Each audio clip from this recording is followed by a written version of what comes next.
Good evening, ladies and gentlemen.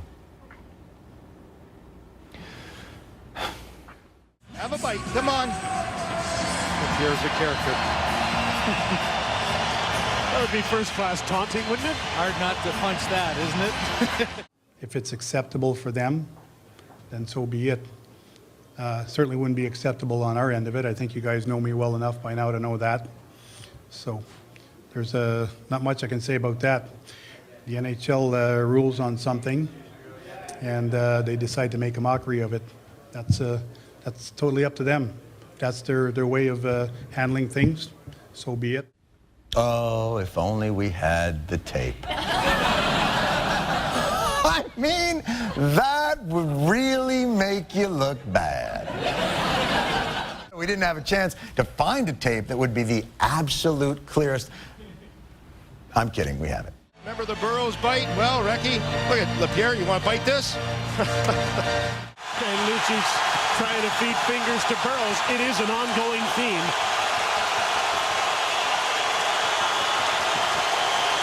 Rod Julian said in the days off his team would never do what Max Lapierre did, putting the hand and goading him in. Well, we've just seen it twice, once by Recchi and there by Lucci.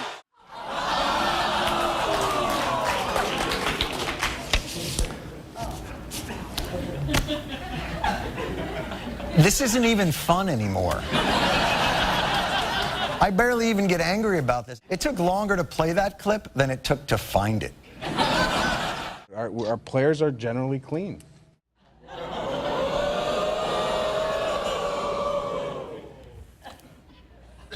Okay, two things. Zone. Oh, Pacioretty is down face first as Chara angled him, and Pacioretty was lined up against the center glass between the two benches. You cannot finish a check. You got to release him when that puck is chipped by. Chara's got to let him go there. But not only does he ride him into the boards, he puts him into that dangerous spot, and that is a defenseless position. I mean, we know he was at a movie. He was twittering at a movie 4 days later or 5 days later that he was at a movie. And, you know, obviously if you have a concussion, bad concussion, like they said, you're not going to be in a movie. When there's an injury that's, you know, he does have obviously a fractured vertebrae, but the concussion was obviously really non-factor. Maybe a day or two, maybe a day he felt it, and then he was fine a couple days later. The puck gets out beyond Miller, way out. Lucic barrels into Miller, and here we go.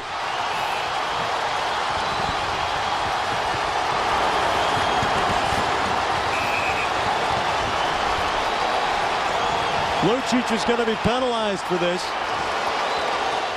want to say the piece of shit I think Lucic is. That was gutless. Gutless. Piece of shit. You're welcome. I win again.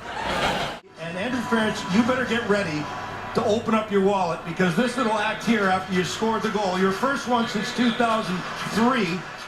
They like to get in and shoot their mouth off, and then when you hit them, they'll dive down or they'll fall easy. That is, if I may say, some of the most free-range, organically grown, disingenuous, ideologically marinated, unself-awareness I've ever seen in the wild. Marchand's just waiting. As soon as he touches him, down he goes. But guys, let's take a look at this penalty. It doesn't even hit him in the face.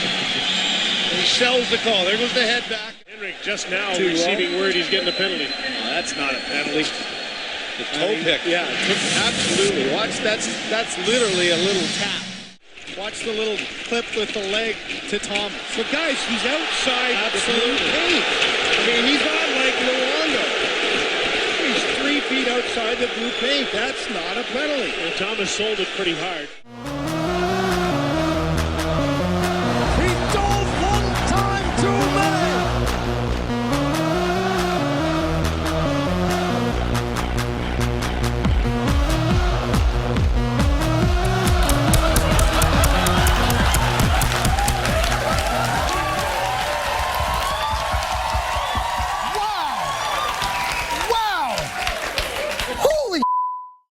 Claude, James Murphy, ESPN Boston. Have you seen anything on the Bergeron-Burrows incident yet? Any comment? It's a classless move. Yes. Weidman from skates the stick, drive, glove save, Boucher, and now we've got something cooking with Carcillo again, right in there and throwing some uppercuts. You got teeth marks on your finger? I did, yeah. Last time I've been bit was in grade school, so it's not a good feeling, and it's pretty cowardly. He's saying that you were trying to pull his teeth out. Oh yeah, that's what I do when I get in a scrum. I try and pull people's teeth out. He claims that your hand just got in there and that he... Whatever. He bit me. Oh,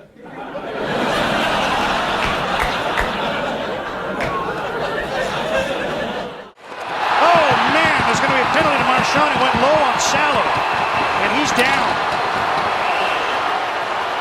Sammy Salo injured, went over backwards. And I don't know if he landed on the back of his head. Can you assess whether Brad crossed the line there, that line that he's always playing on that play? Can I assess? Well, it depends. You know, we all have our opinions with what is going on with the game and then the hits and everything else. And all I'm going to tell you is that I always told my players that they need to protect themselves. The last thing I want my players to do is to get hit and end up with a concussion, and they have to protect themselves. And in my opinion, if guys start protecting themselves the way Marchand did, maybe guys will stop taking runs at other guys, because that's the consequences you end up paying for taking runs at guys. After the game, he sort of blamed Salo for the hit, saying this is what guys have to do to protect themselves. Maybe that will stop players from running at other players. That's stupid. That's a stupid comment. You know, what Marchand did there, you could end a player's career doing that. And I've never seen Sammy Salo take a run at any player in the NHL. All I've seen Sammy Salo do is play with integrity, play the right way. You know, I had no intention of hurting Salo on the play. We do not view this play as defensive or instinctive. Rather, we feel this was a predatory, low hit delivered intentionally by Marchand in order to flip his opponent over him. Further, Salo is not coming at Marchand with great speed, nor in a threatening posture. He does nothing to indicate that Marchand is about to be hit illegally. I was just trying to protect myself. He's a very big body coming in on me. I'm not the biggest guy, and you know, in a situation like that, I don't know what he's going to do, and I'm just trying to protect myself from getting hurt.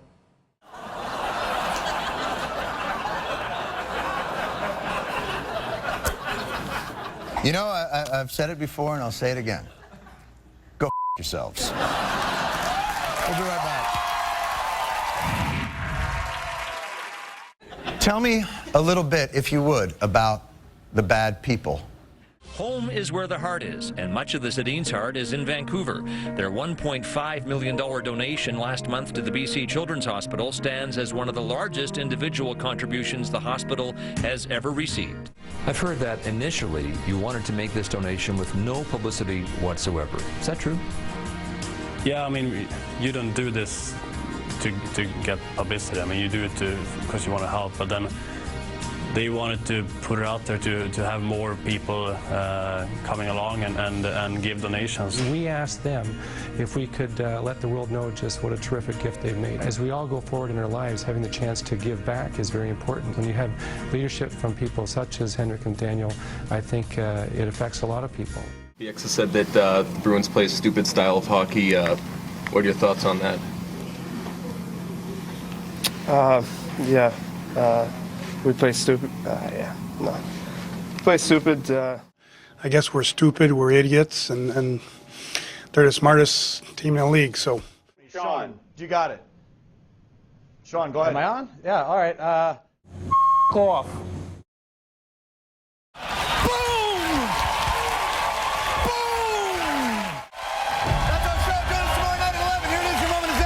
This is Joey from the north end of Boston. I'm not sure if you're familiar with it at all, but it's kind of a famous area here. Listen, in my opinion, you have quit this game before it even started. Bruins lead 1-0.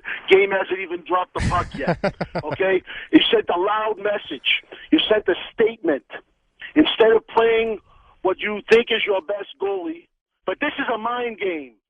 You're a team of individuals. I look at it like you have some nice pieces there. Unfortunately, some of your pieces are square pieces trying to go into a round hole. Instead of letting the bear sleep, you poke the bear. You poke the bear. You walk the bear. The Bruins handed you your stick and your helmet and sent you back to Vancouver with nothing. With nothing. You poke the bear. Nobody beats the big bad Bruins. Nobody. And you know I'm about to go, so I'm telling your ass, yo, y'all blow. Stu Beef out. Where you going?